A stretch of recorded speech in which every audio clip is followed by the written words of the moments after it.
Tuesday, 8:30 a.m., my feet hit the ground. My adventure begins. I'm waking the bus downtown. The morning air's good.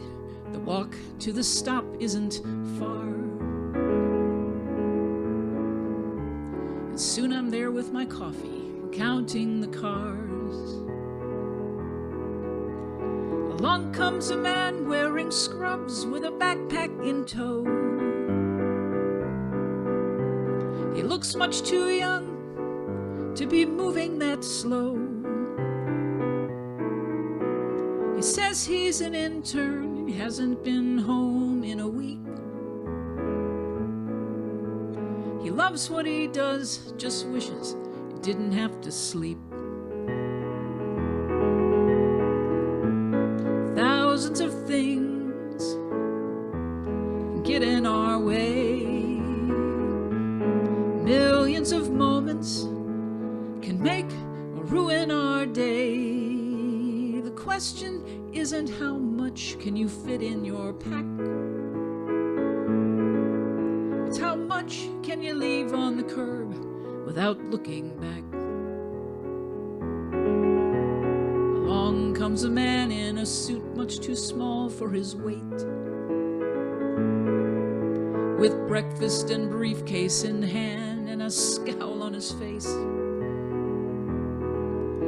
He's mumbling and cursing and complaining about taking the bus.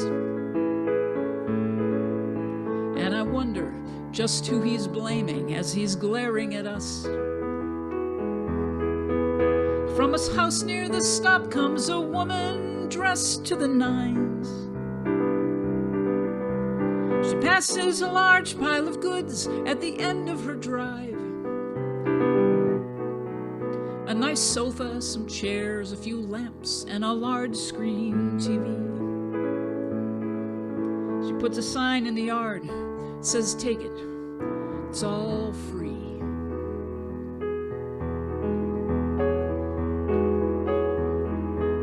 The large man is flustered but focused on changing his luck.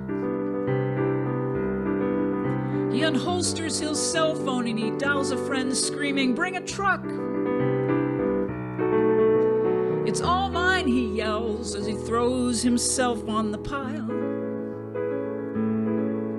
As the woman steps into a cab, rides off with a smile.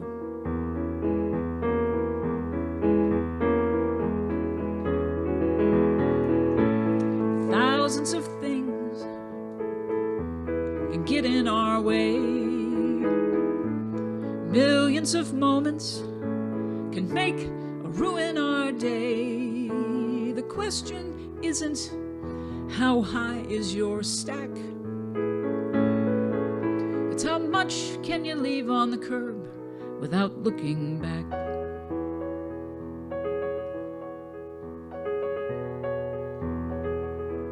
Along comes a dog who looks pleased to be dragging its leash, and a freckle-faced girl in pursuit half a block out of reach. Neither looks hurried nor worried, their mission intact. As the dog lifts his leg on the grumpy man, no one looks back. Thousands of things can get in our way. Millions of moments can make or ruin our day. The question isn't how much do you think that you lack. It's how much can you leave on the curb without looking back. How much can you leave on the curb without looking back?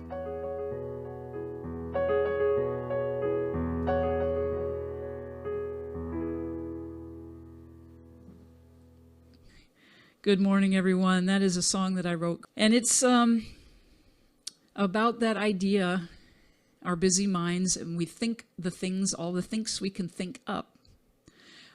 And there's a difference between thinking, busy mind, monkey mind, imagination. And that's what we're here to talk about. Is the title of this is Who Knows? Well, we know a lot of things, or we think we know a lot of things, right? There's a lot of things been going on this last week. We had the Ides of March last week on the 15th, the famous, infamous day of Julius Caesar's assassination, and from Shakespeare and Brutus, Et tu Brutus, on the Ides of March where he betrays and so forth. And there's lots of things about forgiveness and metaphors and betrayal and all that kind of things that we can look at in our thinking and our feeling, because we want to hang on to some things about people that have betrayed us, right?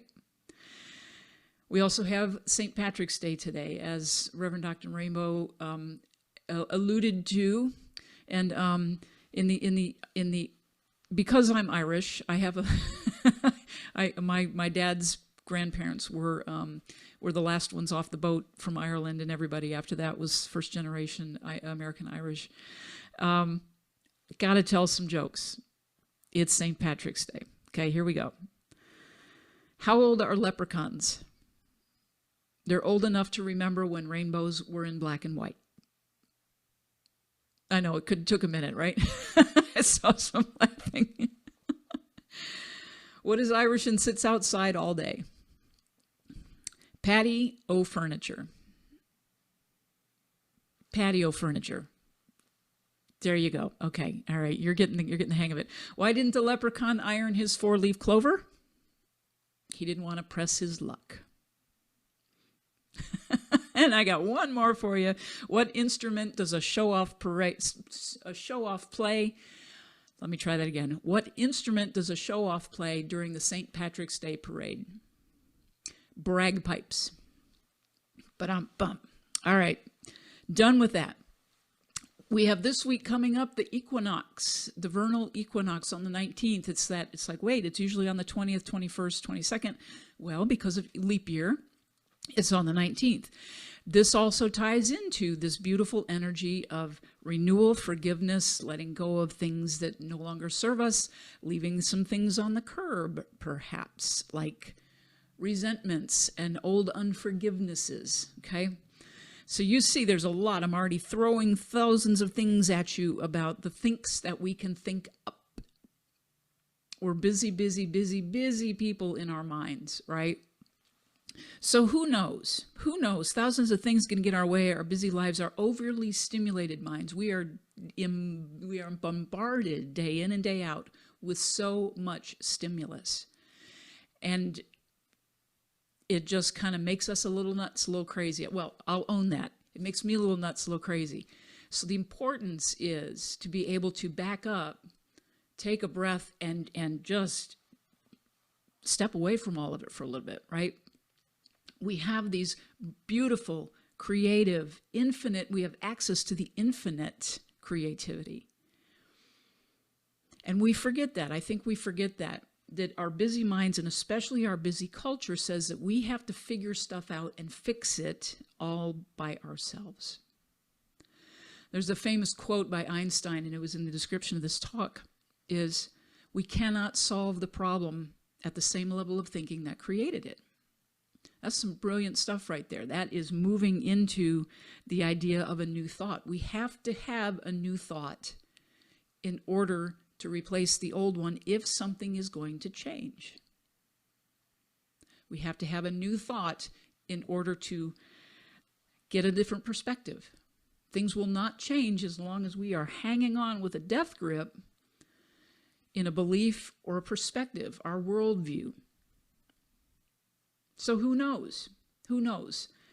That deeper part of ourself does know. There is that God self. There is that beautiful, open, wide open, living in infinite possibility and potentiality that lives within us. That is the God Spirit within us that does have the answer. We like to think that we know what we're doing, we've learned something, we've held on to it. It's like, okay, I got it, I understand it. This is the way it's going to always be. Go back to that beautiful saying by Ernest Holmes: principle is not bound by precedent. Yes, we have the laws, the physical laws of the universe, the things that are immutable laws that we can argue all day long. We can argue with gravity all day long if we like to, and we are not going to win in the end. We have things to work with it. We have developed other forms, or we have become aware of other forms of physics that allow us to fly airplanes and drive cars and move beyond. But there's always that force of gravity that we are always working, I want to say against, but I don't want to use that word, but it is, we have to work with it. Same thing goes with the spiritual laws. There are immutable spiritual laws, and the first and foremost, one of the first most important ones is that idea that what we think about, we bring about.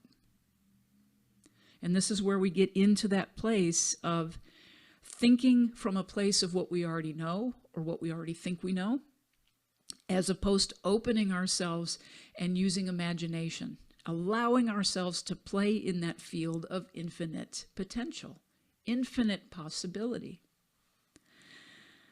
The parts about solving problems, there's this thing you're probably familiar with, it's called Occam's razor.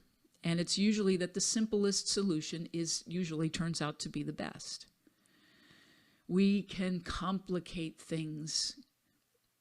I will own that again. I can complicate things. I have been known to complicate things really, really well in my own life and my own experience, because the thinking that I can do it, I have to figure it out, the belief that's been there that I've built on an entire life. I mean, I have invested a lot. I can tell you, I have invested a lot of time and energy and emotion into thinking about things that I have to figure out for myself, not asking for help. And then here's the other part of it, being a perfectionist about doing it right. Does anybody else relate to that? I'm not going to ask you to show of hands, or you don't have to put it in the chat, any of that stuff. But I think you get where I'm going with this. That's just a practiced mental habit. It's a very well practiced mental habit that if we are lucky and if we've had enough reflection of our experience and our conditions in our lives, we finally begin to realize, hey, this might not be working very well. This might not be working for me so well. So we get the opportunity. And we have all of these incredible tools at our disposal. The first and foremost being that place where it's the big S word, it's called surrender. When we finally realize that, you know what, we don't know. I say that many times, I don't know. I have realized, and I can accept that. That's kind of the hardest, that's one of the hardest places too, to accept that I don't know. But there is something in me that does.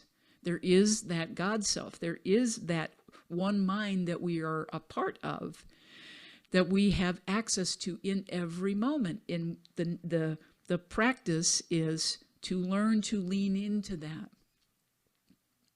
The simplest solution, go to God first.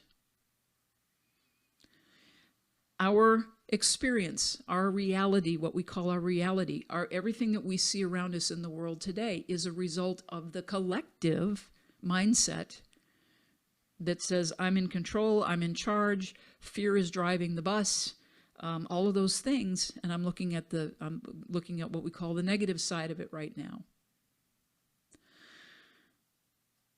It's ours to shift. It's ours to shift. It's imperative that we shift. If we keep focusing on what's wrong, what's going badly, instead of turning our attention to the good things, the potential, the beauty, the light, the hope, the peace, the grace, because there's a whole lot of that going on too. A lot of that going on. This is where we get to make that shift. This is where we get to go into imagination, that beautiful, beautiful song that still resonates all these years later from John Lennon. Imagine there's no heaven. Imagine there's no hell. Imagine. Imagination is the place we get to tap into so much beauty, so much joy, so much freedom, so much abundance. And what's interesting about that is when we start to go into our imaginations about that, envisioning and holding that, meditating on those things, not how can I make the world more peaceful, not the doing, it's the being. The being of see it and then you'll believe it. Excuse me, that's the wrong thing, sorry. Believe it and then we will see it. So in our meditations, in our prayers, and in our spiritual mind treatments, we go into that knowing. We go into the knowing that there is that potential for world peace. There is that potential to end world hunger. There is that potential to rid the planet, or at least lessen the effects of it, by envisioning it, by imagining it, by holding that. And holding it in joy, and of course, holding it in gratitude. Because then what it does is it begins to bring us what we are to do individually, our purpose, to be a part of that healing, to be a part of that shift to a peaceful world, to an equitable world. So you see this beautiful pattern here, right? I don't know, but God does. And in those moments where we seem to be blindsided by something that comes at us unexpectedly, our practice is to not go into what do I do, what do I do, what do I do, which is our nervous system, which is also it's our DNA, it's our wiring. But our spiritual practice is to say, I'm going to take a breath here first. And rather than go to the sky is falling, doom and gloom, and it's awful, and I can't do anything about it, and I feel helpless, we can feel those human emotions, but the next thing to do is to move back into the being of God is in me, God is in this too. And sometimes in those situations, the only thing for us to do is just to hold that space in prayer, hold that sacred space of saying, I know God is in this too. God is in this too. All of the people around us might be saying, this is awful, this is terrible, this is going into that space. But the thing that is most needed for a solution is that stillness, is getting quiet so that we can hear the still, small voice within us. So how do we get there? Meditation, of course, is one. The practice is another. The practice of God is in this too. And everything, there's a divine plan here. There's something I cannot see yet. And that's an important word. I can't see it yet. Or I can't see it the way I would prefer to see it. But I trust and I put my faith in that one power that knows, that divine infinite intelligence that knows. This is all part of something bigger than me. This is all part of something that's bigger than the collective of us. Some of the greatest problems have been solved in the world not by hammering them home or forcing it. Well, I'm going to back that up. The greatest discoveries in the world, the things that we consider miracles, might consider miracles, did not come from forcing things. It came usually by a moment of, we might even say, accident. When the focus was over here and everybody was focused on this and doing something else, and then somebody, in the case of like Post-it notes, for example, that was a mistake, a quote-unquote mistake. But somebody had the wherewithal to say, hey, look at what just happened, and was in a space and receptive enough to say, this feels, there's a feeling state to it that says, this is important. Didn't overlook it. There's a story of Thomas Edison and all the however many thousands, depending on which story you read, how many thousands of mistakes he made inventing the filament light bulb, the incandescent light bulb. And he never looked at any of them as mistakes. He would just do it, try something else, and as soon as it was like, okay, well, that didn't work, so now we can check that box. We know that method does not work. And his way of tapping into infinite intelligence, he called them cat naps. He would sit in a chair in Menlo Park, and he would sit there and he'd have a rock in his hand with turned up on the arm of the chair. And essentially what he was doing, he was going into meditation. And if he fell asleep in his hand, the rock would fall into a metal bucket below and it would wake him up. But he got into that, what we now know is called the theta brainwave state. A number of years ago, and it's still out there actually, it looks like it's kind of swinging around again in its resurgence, is the Silva method. And the Silva method is all about going into theta frequency. It's that space between sleep, half sleep, and full awake consciousness, where all of that good, juicy stuff, those great ideas are accessible because we've gotten the ego mind out of the way, but we haven't yet fallen physically asleep. We get there by setting an intention. We go into it in our treatment, in our meditation, in our affirmative prayers. Before we do any of this, I'm going to realize this, I'm going to realize the truth. It's, well, what are we praying for? Set the intention. What is the solution? What is the thing? I did a neurographic drawing this morning, and I watched another video on, there's a bunch of different how-tos and some little tips and techniques, and it was set an intention for what you're doing this for. Not just to calm the mind, but something specific. And I said the intention was to feel joy. To be joy in this service today, to bring all of that beautiful, good, delightful energy of God. God loves play. And the next thing I know, in my neurographic drawing, there was this beautiful shape that showed up, and what it ended up was like this whale playing in the ocean. If you're not familiar with neurographic, Google it. It's really a lot of fun, and it's a cool exercise to do. It's a great meditation. So set the intention. Gary Zukav in The Seed of the Soul says, feel your intentions in your heart. Feel not what your mind tells you, but what your heart tells you. Rather than serve the fake gods of your mind, serve your heart, the real God. That's where the real God is. You will not find God in your intellect. Divine intelligence is in the heart. So all the thinks we can think up have to be connected here in order for them to really, really, some of the names that Dr. Seuss, I picked the Dr. Seuss because he went into places that were not rigid. So many places that were not rigid in thinking. They were, well, here's this name that I made up called a gluff, or whatever it might be. Going into that place, allowing, and that's the other thing, surrendering to the infinite intelligence and wisdom and joy, and allowing these elegant, divine, beautiful, fun, fulfilling solutions to come through. We save a whole lot of time if we can allow ourselves 5 minutes or 10 minutes or 20 minutes a day to simply tap in.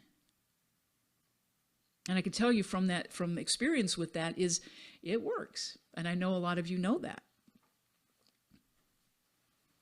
When we do that, when we begin to keep ourselves in that flow or in the ocean, as the case of the whale, that's what I thought was so interesting, is that it was the idea of flow in my talk today, and that came through this morning. Playing, splashing in the waves, relaxing, letting go. We start to see where that divine plan or that infinite intelligence is always working in our favor, always working in the background. We begin to notice little things when we're out somewhere and we overhear a conversation and we go, wow, I was just thinking about that. And we hear a name or somebody says, oh, there's this place that does X, Y, and Z. And we go, wow, that's just what I've been looking for.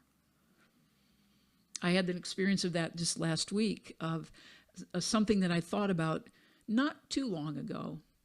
I am a woman of a certain age, and I'm a musician of a certain age, and there's There's in celebrity culture and in the industry and so forth, there's a focus on youth, or used to be specifically, like if you were over the age of 40, you were washed up. But I had this thought not too long ago about what about people my age who've been musicians all their life or songwriters all their lives? Where do we connect? How do we find each other? Let's make our own playground. Let's make our own little sandbox where we can do things, and we're not competing with these brilliant young people that are coming up in the world. And lo and behold, about 4 days ago, there was something that popped up on one of my social media pages, and it's called Talent is Timeless. And it's a songwriting contest for people over the age of 50. And it's free, and it's a community, and it's connection. And I just went, oh. So we see things like that when we keep practicing being in the flow. When we open ourselves and say, God is in this too, God is in this too, God is in this too. Not just when things are good. That's the important part. It's not just when like, oh, it's a beautiful day, God, thank you. It's, boy, this weather is real stormy today. Thank you, God, for keeping everyone, not just me, everyone safe. Especially the practice where we really get to put the rubber to the road is when things are not going as we would prefer they are going. And saying, okay, God's in this too. Everything is always working out in my favor. That's one of my favorite mantras. Everything is always working out in my favor. And then we see it. We see the dots getting connected. We see it. And Ernest Holmes, I call him God dots, watching the dots get connected. And I can look at my life in so many areas and things that I had thought of along the way, and I said, I would love to do that, and I let it go. I didn't force an outcome. And then it showed up exactly at the right time that it needed to, a situation or a relationship or a job or a text or a phone call or whatever it might be. And sometimes even a not good diagnosis in a health thing turns out to be an incredible blessing. Again, because God is in this too. I don't see it right now, but God is in this too. And there is a solution. To every appearance of a problem, there is a spiritual solution. Ernest Holmes says, I am guided by the same intelligence and inspired by the same imagination, which scatters the moonbeams across the waves and holds the forces of nature in its grasp. I love that. That's from this thing called You. So I'm just going to finish up today with, as I talked about the God dots, and I'll share a very, very short story. That I think it was back in November, and I was putting together a proposal for a certain project, and wasn't quite sure if it was mine to do or not to do. It was feeling like a no.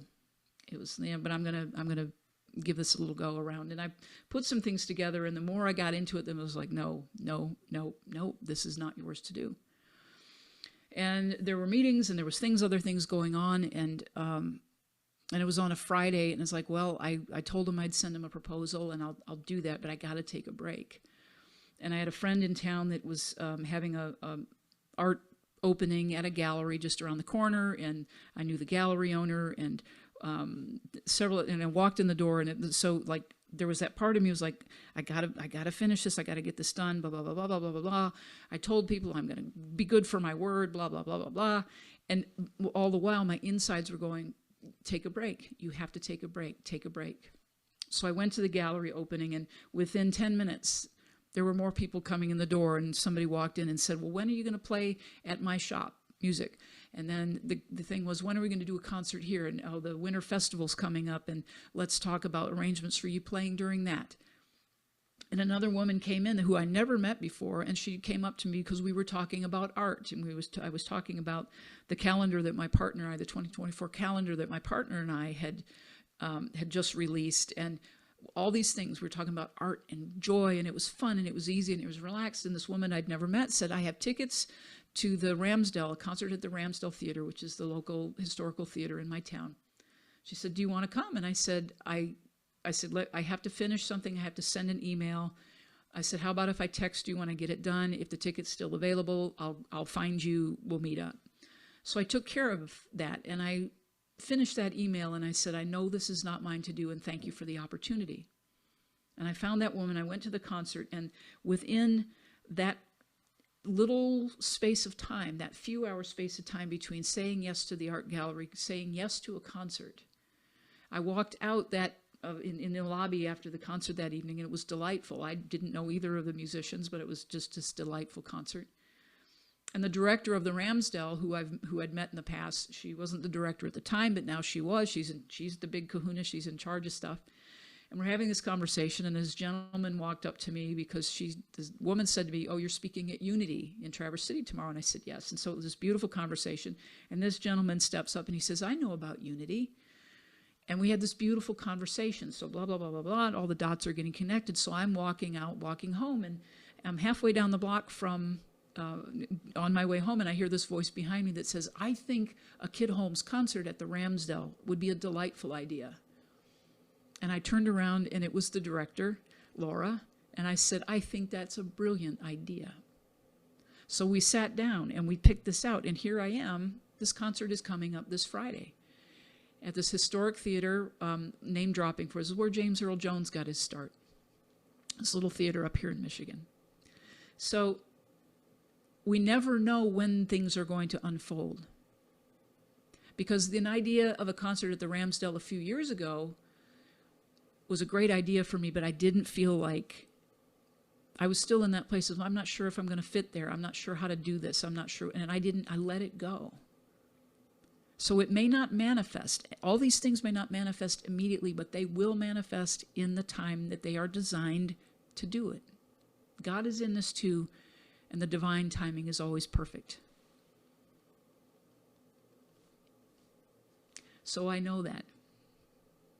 I'm going to finish with this, going into spiritual mind treatment, with one of the quotes from St. Patrick on the St. Patrick's Day, where we've heard the phrase, be still and know I am God.